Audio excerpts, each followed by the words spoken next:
Hello বন্ধুরা, আজকে আমরা শুরু করছি ক্লাস 6-এর সেকেন্ড সামেটিভ 2024 সেকেন্ড সামেটিভের অঙ্কের কিছু সংক্ষিপ্ত প্রশ্ন।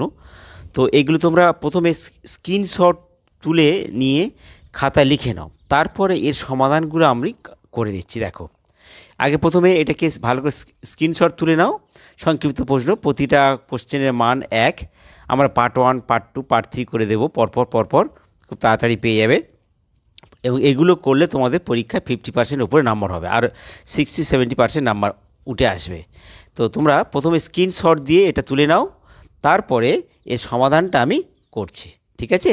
আচ্ছা, দেখো প্রথম প্রশ্ন বলছে যে দশমিক ভগ্নাংশকে শতকরায় প্রকাশ করো 1.21। তো এরকম অনেক নিয়ম থাকতে পারে। দেখো, একেরটা শতকরায় প্রকাশ করতে বলছে, তখন 1.21। তো এটাকে দশমিক ভগ্নাংশ। তোমরা জানো যে কোনো ভগ্নাংশ বা কোনো সংখ্যাকে শতকরায় প্রকাশ করতে গেলে 100 দিয়ে গুণ করতে হয়। তাহলে আমরা একেবারে প্রথম বসিয়ে এটাকে আমরা 1, 2, 1, আর দশমিকের জন্য 1, আর দুটো সংখ্যা ডান দিকে দুটো সংখ্যার জন্য দুটো শূন্য, আর তাকে আমরা 100 দিয়ে গুণ করলেই তখন হয়ে যাবে পার্সেন্টেজ। তাহলে এবার দেখো, এই 0, 0, 0, 0 কেটে গেল, থাকছে কত? 121%। এটা আমাদের উত্তর। এবার দুয়েরটা দেখো, দুয়েরটা কি বলেছে? দুয়েরটা বলছে বিপরীত রাশি লেখো, -35 মিটার নিচে নামা। দেখো, বিপরীত রাশি, তাহলে অতএব বিপরীত রাশি আমরা লিখব বিপরীত রাশি কি আছে না, -35 মিটার নিচে নামা। দেখো, যখন এইরকমই থাকবে, দেখো এখানে মাইনাস মানে সবসময় কম, আবার ফের লেখা আছে নিচে নামা। যখন এর বিপরীত এই ধরনের সংখ্যা থাকবে বিপরীত, তখন তোমরা করবে কি, যে কোনো একটাকে চেঞ্জ করবে। নয় নিচে নামাটাকে ওপরে করবে, আর নচেত মাইনাসটাকে প্লাস করবে। দুটো একসঙ্গে চেঞ্জ করবে না।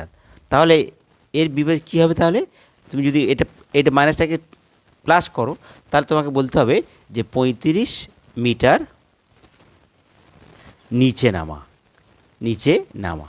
অর্থাৎ এখানে এটা হতে পারে, অথবা তুমি যদি এইটা লেখো যে -35 মিটার মাইনাস চেঞ্জ করো, তাহলে সেটা তুমি কী লিখবে?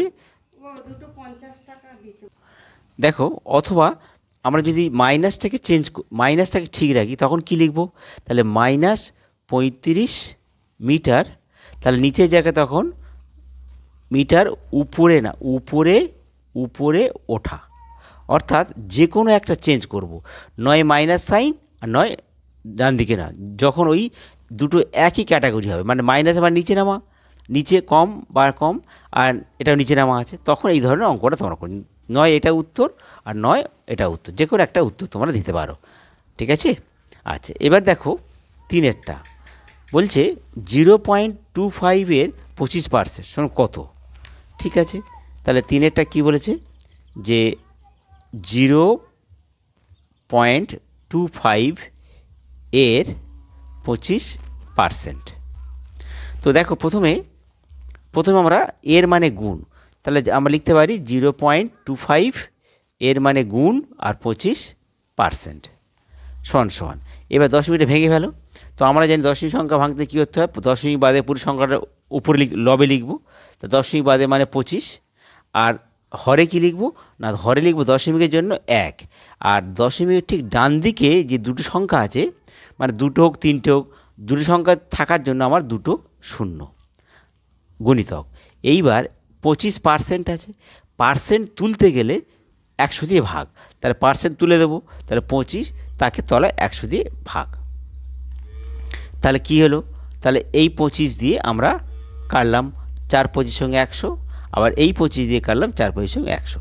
তাহলে সমান ওপরে কিছু নেই, মানে 1 আছে, আর নিচে 4 × 16, তাহলে এটা হলো 1/16। এটা আমাদের উত্তর, ঠিক আছে? আচ্ছা, এবার দেখো চারেরটা, গসাগু গুণক লসাগু সমান সংখ্যা দুটির ড্যাশ। তো আমরা জানি দুটো সংখ্যার গসাগু আর লসাগুর গুণফল হলো সংখ্যা দুটির গুণফল। এটা সবসময় মনে রাখবে যে দুটো সংখ্যার গসাগু এবং লসাগুর গুণফল সংখ্যা দুটির গুণফল। তাহলে আমরা কী লিখব 4 নম্বরটা, যে গসাগু গুণিতক লসাগু সমান সমান সংখ্যা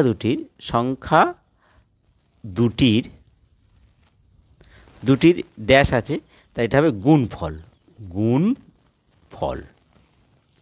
আচ্ছা, এবার আমরা 5-এরটা করব। দেখো 5-এরটা কী বলেছে, একটি ত্রিভুজাকার পিরামিডের তল সংখ্যা ও ধার সংখ্যা যোগফল কত। তো আগে আমরা এই পিরামিডটা আঁকি। দেখো আগে আমরা 5-এরটা ত্রিভুজাকার পিরামিডটা আঁকি কীভাবে, তারপর আমরা অঙ্কটা করব। দেখো এইভাবে একটা ত্রিভুজাকার পিরামিড তোমরা পড়েছো, সেই রোমের তোমরা ইংরেজিতে পড়েছো। তো যাই হোক, পিরামিড,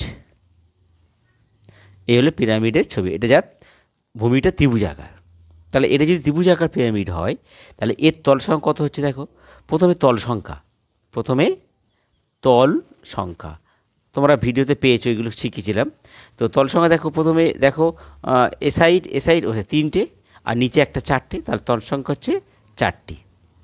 আর ধার সংখ্যা দেখো, যে ধার সংখ্যা মানে হচ্ছে প্রান্তরেখা, দুটো তল জায়গায় মিলিত হয়েছে, তাহলে এই একটা ধার, একটা ধার, 3টে, আর এখানে একটা 4, 5, 6, তাহলে মোট 6টা। তাহলে ধার সংখ্যা কটা হবে না, 3, 3, 6টে। তাহলে মোট কত হলো, তাহলে মোট সমান 6, 4, 10টি।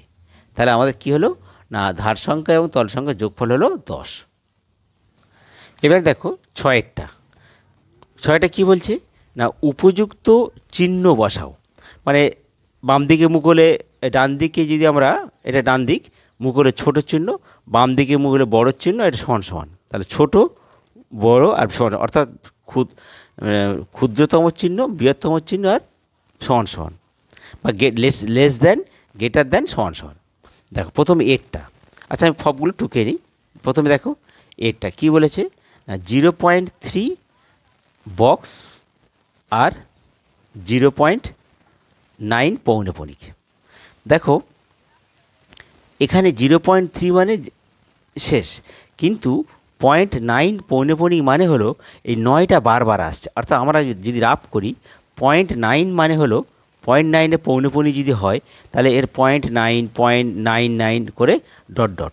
যদি আমরা 3 সংখ্যা নিই তাহলে এটা আসবে। আর যদি 0.3 করি, এটাকে আমার বড় জোর 0.3, তার সঙ্গে আমি 3টে শূন্য যদি দিই, তাহলে একই ব্যাপার। তাই এটা কত হচ্ছে 999, এই 3 সংখ্যা 300। তাহলে দেখা যাচ্ছে এটা বড় হয়ে যাচ্ছে, তাই না? তাহলে এটা হচ্ছে ছোট। তাহলে আমরা তুলনা করব প্রথম সংখ্যাটা দ্বিতীয় সংখ্যার থেকে ছোট না বড়। সবসময় প্রথম সংখ্যাটা দ্বিতীয় তুলনা করব, তাহলে প্রথম সংখ্যাটা ছোট হয়ে যাচ্ছে, তাহলে আমরা এটা ছোট চিহ্ন বসবে। এবার বিটটা দেখো, 0.03 মাথায় পৌনঃপুনিক বক্স আর 0.33 পৌনঃপুনিক। দেখো প্রথম সংখ্যা দেখো, দশমিকের পরে এটা দশাংশ, এ দশাংশ। তো এটা যদি শতাংশ, এটা 10 শতাংশে পৌনঃপুনিক 3, এ 3, তাহলে দুটো সমান আছে। কিন্তু দশাংশে এই 0 আর এর দশাংশ হচ্ছে 3, তার দশাংশ তখন 3 বড় যখন, তাহলে আমরা আর দেখবো না, তাহলে এই কিন্তু বড় হয়ে গেল। তার প্রথম সংখ্যাটা দ্বিতীয় সংখ্যার থেকে বড়, তাহলে এটা আমরা এক চান্সে আবার বলতে পারবো এটা বড়। আবার এইভাবে করলেও হবে, এটা এইভাবে করলে সুবিধা হবে। সিটটা দেখো, 0.05 পৌনঃপুনিক বক্স, 0.009 পৌনঃপুনিক। দেখো এক্ষেত্রে ওই একইভাবে করা যাবে। দেখো এখানে 0.05 যদি আমরা রাফ করি, দুই দিক থেকে বলা যাবে যে এখানে দেখো যে দশাংশ 0, এর শতাংশ 0.5 পৌনঃপুনিক, এর শতাংশ 0, তাহলে দেখা যাচ্ছে এই সংখ্যাটা ছোট হয়ে যাবে, এটা বড় হয়ে যাবে। ঠিক আছে, আমরা অন্য পয়সা আরেকটা করি। দেখো 0.05 পৌনঃপুনিক মানে হলো আমার এই 5 সংখ্যাটা বারবার আসছে, আমি 3 সংখ্যা করে নিচ্ছি। দেখো তাহলে 0.5 সমান সমান 0.0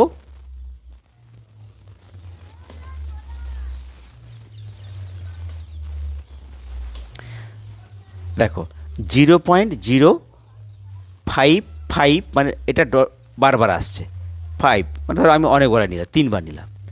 আর এদিক থেকে 0.009 পৌনেপনিক মানে হলো 0.009টা বারবার আসছে ডট ডট। আমি মোট 4 ঘর করে নিলাম, তাহলে কী দাঁড়ালো এখানে 500, এই শূন্যটা বাদ দিলে 555, এর শূন্যটা বাদ দিলে শুধু 99, তার মানে ছোট হয়ে গেল। তাহলে এই দিক থেকে যেমন করা যায় তেমনি এপার থেকেও বলা যায় সহজভাবে।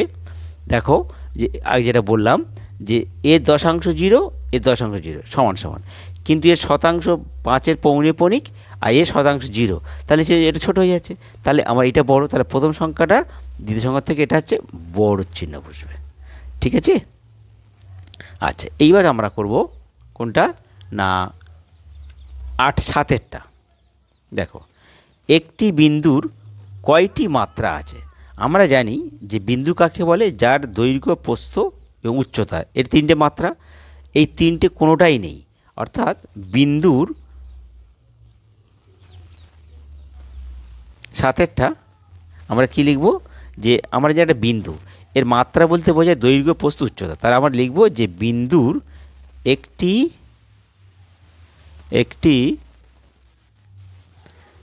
বিন্দুর কোনো মাত্রা থাকে না, কেবলমাত্র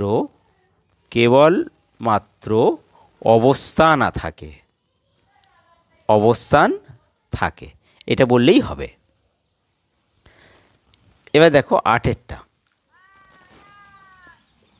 আর এটা কী বলে দেখো, বলেছে কথায় লেখো। এটা তোমাদের বইতে আছে এই ধরনের, x/3 + 5, 3x/2 - 7, 5x + 2। তো দেখো যে প্রথমে 1-এরটা কথায় লেখো 3x/3 + 5। আচ্ছা, x/3 মানে হলো x-কে 3 দ্বারা ভাগ, তার মানে এটাকে আমরা ওই x-কে 3 দ্বারা ভাগ বলতে পারি, কিংবা এটাকে বলা যায় x-এর 1/3। যেমন 1-এর 3টিকে বলা হয় 1/3, তাহলে x-এর 3 তখন কী হবে, x-এর 1/3। তাহলে লেখা যায় x-এর 1/3, তাহলে এর সঙ্গে যোগ, তাহলে তৃতীয়াংশের হবে সাথে 5-এর যোগ বা যোগফল। আচ্ছা, 8-এর এটা হচ্ছে 1-এরটা, 8-এর 2-এরটা তাহলে কী হচ্ছে 3x/2 - 7। দেখো 3x/2 মানে কি, x-এর 3 গুণ, তাকে 2 ভাগ, তাহলে x-এর 3 গুণেকে বা x-এর 3 গুণের অর্ধেক থেকে 7-এর বিয়োগফল। তাহলে আমরা কি লিখব, এটা লিখব আমরা x-এর 3 গুণের অর্ধেক, মানে 2 ভাগ মানে অর্ধেক থেকে 7-এর বিয়োগ বা বিয়োগফল, এটা আমরা বলতে পারি। ঠিক আছে? আচ্ছা, এবার দেখো 3-এরটা কি বলেছে 5x + 2। 5x + 2 মানে কি, x-এর সাথে 5 গুণ হচ্ছে, তারপরে 2 যোগ হচ্ছে, তাহলে লিখব x-এর 5 গুণের সাথে 2 যোগ। যখন যোগ হবে তখন সাথে বলতে পারো, আর বিয়োগ হলে তখন থেকে বলবে। তাহলে x = x-এর 5 গুণের সাথে 2-এর যোগফল। এইটা উত্তর। বন্ধুরা, তোমাদের যদি ভিডিও ভালো লাগে তোমরা সাবস্ক্রাইব করো আর তোমাদের সমস্যাগুলো কমেন্ট বক্সে লিখে জানিয়ে দিও, আর তোমরা লাইক এবং শেয়ার করো। এইগুলো তোমরা দেখো, এই প্রশ্নগুলো হচ্ছে প্রতিটা প্রশ্নের মান 1 এবং তোমরা পার্ট 1 পার্ট 2 পার্ট 3 করে 1 2 এবং 3 নম্বরের কোশ্চেন তো পরপর এই সেকেন্ড সামেটিভের অঙ্কের খুব দরকারি। এই তোমরা ভালো করে প্র্যাকটিস করো, তারা অনেক ভালো নম্বর করতে পাবে তোমরা, ঠিক আছে? মিস করবে না কেউ।